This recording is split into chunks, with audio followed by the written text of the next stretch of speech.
كتاب أنزلناه إليك لتخرج الناس من الظلمات إلى النور۔ اس کے بعد سورہ نساء ہی کی ایک آیت ہے، بہت اہم آیت، رونگٹے کھڑا کر دینے والی آیت ہے، آیت 56۔ اس میں کہا گیا کہ عذاب جہنم کا معاملہ کوئی ایسا نہیں کہ دنیا میں کوئی مصیبت آ گئی، کسی پہ قید کی سزا اس کو کاٹنی پڑ گئی، جیل خانے میں ڈال دیا گیا، ایسا معاملہ نہیں ہے۔ بہت سخت قسم کی سزا ہے، اور وہ ایسی سزا ہے جس کا دنیا کی کسی سزا سے موازنہ نہیں کیا جا سکتا، اور یہ ہمیشہ رہے گی۔ یہ نہیں ہے کہ 2 دن کے بعد ختم یا 4 دن کے بعد ختم، بلکہ ہمیشہ ہمیشہ بھگتنا پڑے گا۔ ان الذین کفروا بآیاتنا سوف نصلیہم نارا کلما نضجت جلودہم بدلناہم جلودا غیرہا لیذوقوا العذاب، کہ جب وہ جہنم میں جانے والوں کو جہنم میں ڈال دیا جائے گا تو وہ آگ جو ہے اس کی تپش کم نہیں ہوگی، بلکہ اس کو برقرار رکھا جائے گا، اور جب ان کی کھال وغیرہ جل کر خراب ہو جائے گی تو اس کے بعد فوری دوسری کھال پہنا دی جائے گی، تاکہ عذاب کی شدت ایکولی برقرار رہے، تازہ رہے۔ ورنہ کیا ہوا، ایک آدمی کو آگ میں ڈال دیا جائے، تھوڑی دیر جلے گا، محسوس ہوگی تکلیف، اور اس کے بعد تو ختم ہو جائے گا معاملہ۔ ایسا نہیں ہونے دیا جائے گا، بلکہ وہ آگ سے جلنے کے بعد دوبارہ وہ کھال، تاکہ وہ عذاب چلتا ہی رہے۔ اور یہ جو آیت کے اندر خاص طور پر یہ کہا گیا جلد جلنے کے بعد دوسری جلد پہنا دی جائے گی، اس کے اندر بہت حکمت ہے، اور وہ حکمت ایسی حکمت کہ آدمی کو عذاب تکلیف وغیرہ کی شدت کا احساس اسی کی وجہ سے زیادہ ہوتا ہے۔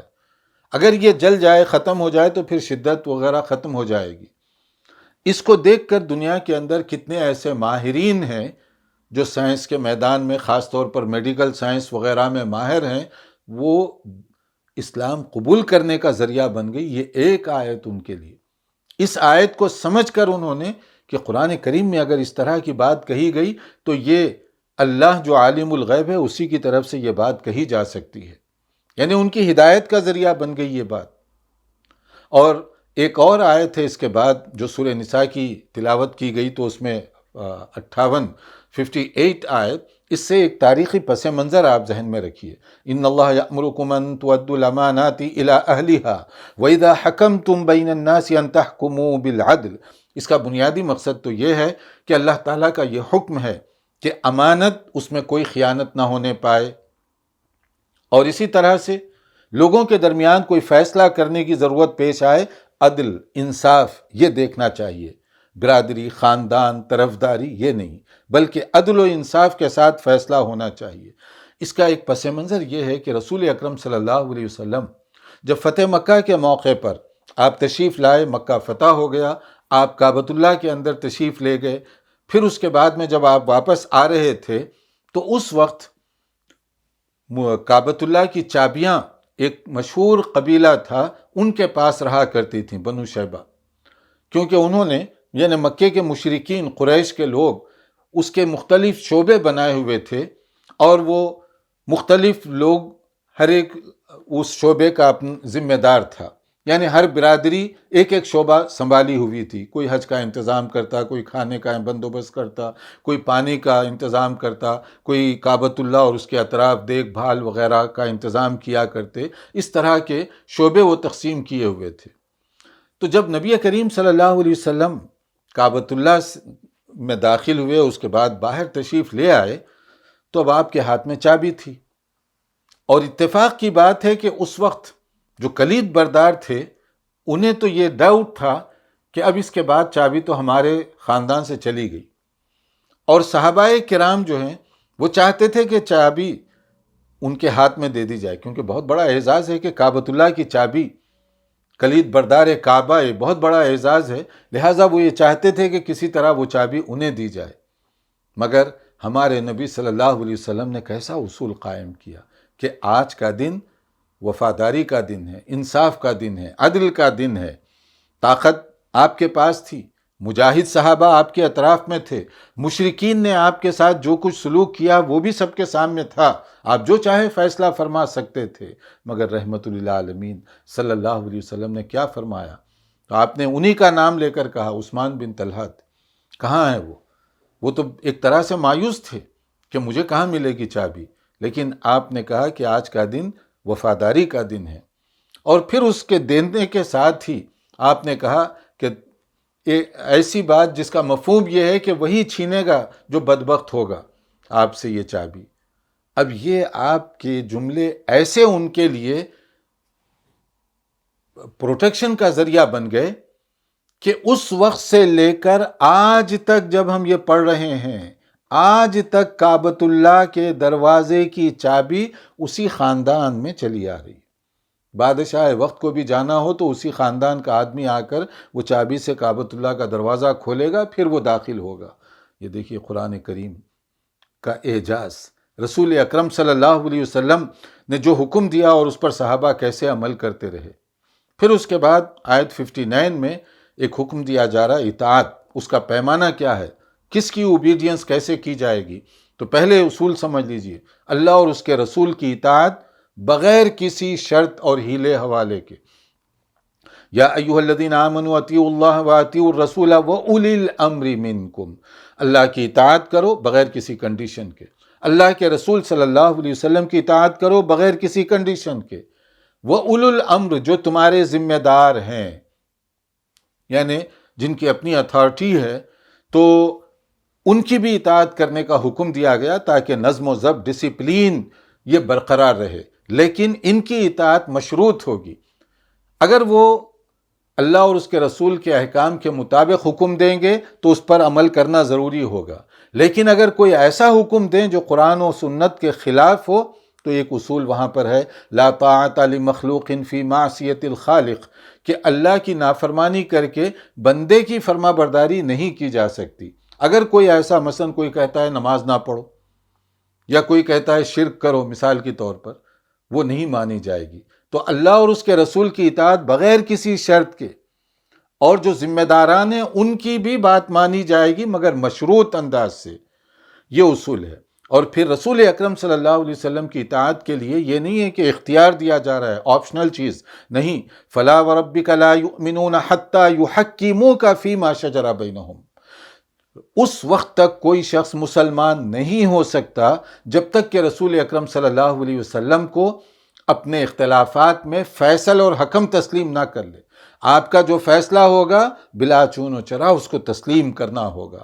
جو بات سنت سے ثابت ہو گئی فل اسٹاپ، جو بات صحیح حدیث سے کنفرم ہو گئی آگے کسی کی اوپینین اور مرضی کی ضرورت نہیں ہے، بات اس کو قبول کرنا اور اس پر عمل کرنا یہ ہمارے ایمان کی نشانی بتائی گئی۔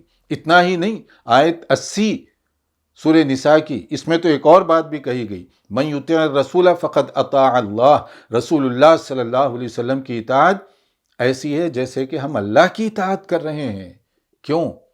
اس لیے کہ وحی آتی ہے اللہ تعالیٰ کی طرف سے، وما ينطق عن الهوى ان هو الا وحی یوحى، رسول اکرم صلی اللہ علیہ وسلم تو وحی کی روشنی میں حکم دیتے ہیں۔ تو کوئی رسول کی بات مان رہا ہے تو اصل میں وہ وحی اللہ کی طرف سے جو آ رہی ہے تو اللہ کی بات وہ مان رہا ہے، اور رسول کی بات کی مخالفت گویا اللہ تعالیٰ کی بات کی مخالفت ہوئی۔ اور اگر کوئی رسول اکرم صلی اللہ علیہ وسلم کی کسی مسئلے میں نافرمانی کرے گا تو وہ دائرہ اسلام سے خارج ہو جائے گا۔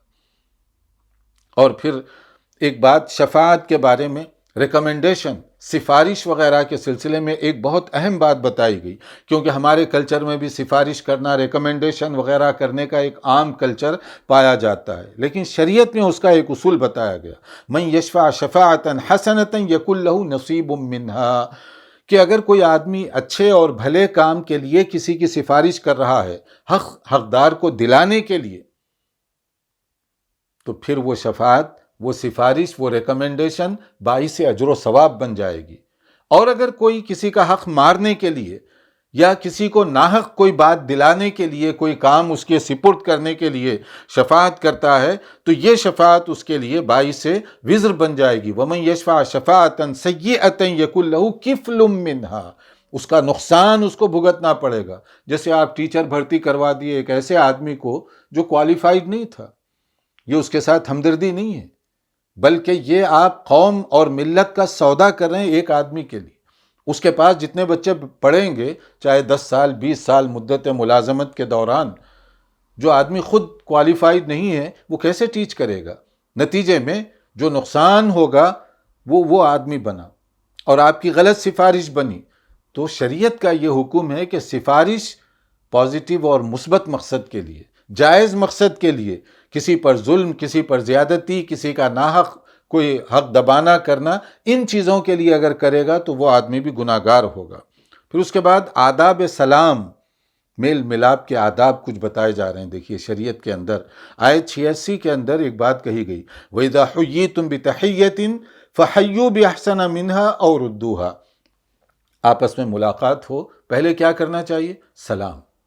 سلام یہ دعا ہے، یہ محبت کا اظہار کا ایک پراپر اسلامی طریقہ ہے. وہ بھی السلام علیکم، وہ ادھر سے بھی وعلیکم السلام. یہ دعا ہے اللہ تعالیٰ کی طرف سے. دونوں ملاقات کے شروع میں دعاؤں کا ایکسچینج کر رہے ہیں. کتنا پاکیزہ ہے ہمارا دین. اس کے مقابلے میں دوسرے آپ سارے جو رائج چیزیں ہیں، چاہے وہ ہیلو ہو، چاہے وہ نمستے ہو، چاہے فلاں ہو، چاہے فلاں ہو، اس کا معنی دیکھ لیجئے کیا بنتا ہے. لیکن شریعت اسلامی کے اندر کتنی نزاکتیں رکھی گئیں. دونوں مل رہے ہیں تو آپس میں محبت اور پیار کا ایکسچینج بھی ہو رہا ہے، لیکن اس سے زیادہ دعائے خیر، وہ بھی آپ کے لیے دعا دے رہا ہے، ہم بھی اس کے لیے دعا دے رہے ہیں. اس طرح سے ملاقات ہونی چاہیے. لیکن ایک آدمی سلام کرے آپ جواب نہ دیں تو یہ چیز جائز نہیں ہے. تو اسی لیے کہا گیا جیسے وہ سلام کر رہا ہے آپ کے لیے جواب دینا ضروری ہے، بلکہ شریعت تو کہہ رہی ہے بہتر انداز سے جواب دو. اگر صرف وہ السلام علیکم کہتا ہے، آپ وعلیکم السلام کہہ دیں، گزارا ہو گیا. لیکن وعلیکم السلام ورحمۃ اللہ کہیں، آپ نے اچھا کام کیا. تو یعنی آپ کی طرف سے اضافہ ہونا چاہیے محبت کا. پھر اس کے بعد جہاد سے متعلق کچھ چیزیں بتائی گئیں جو آگے انشاءاللہ تعالی اس کو کور کرنے کی کوشش کی جائے گی. اور اسی طرح حرمت انسان، ایک انسان کی زندگی کی حرمت کتنی زیادہ ہے. ایک مومن کا قتل کتنا سیریس ہے، اس کو آپ سمجھیے کہ وَمَن يَقْتُلْ مُؤْمِنًا مُتَعَمِّدًا فَجَزَاؤُهُ جَهَنَّمُ خَالِدًا فِيهَا وَغَضِبَ اللَّهُ عَلَيْهِ وَلَعَنَهُ وَأَعَدَّ لَهُ عَذَابًا عَظِيمًا. کہ جو مومن کا ڈیلیبریٹلی قتل کرتا ہے، ایک مسلمان کا قتل باعث جہنم ہے. اللہ کی اللہ کا غضب اس پر نازل ہوگا، اور ایسے آدمی کے لیے پھٹکار ہوگی، لعنت ہوگی. بہت سیریس مسئلہ ہے. انسان کی زندگی کی دیکھ بھال کرنا، اس کی قدر کرنا ہم سیکھیں، ورنہ معمولی چیزوں پر کسی کا مرڈر کر دینا یہ قیامت کی نشانیوں میں سے ہے. جیسے کہا گیا وَيَكْثُرُ الْحَرَجُ، قیامت سے پہلے انسان کا قتل بہت زیادہ ہوگا. آدمی ایک دوسرے کو قتل کریں گے، قاتل کو یہ نہیں معلوم کہ کیوں میں اس کا قتل کر رہا ہوں، اور جو قتل ہوا اس کو بھی یہ نہیں معلوم میں نے کون سا جرم کیا تھا کہ اس کی وجہ سے مجھے قتل کر دیا گیا. پھر آگے منافق وغیرہ سے بارے میں بہت ساری باتیں بتائی گئی ہیں، جس کا اس سے پہلے بھی تذکرہ ہو چکا ہے کہ جہنم کے بدترین ٹھکانوں میں منافقین کو داخل کیا جائے گا.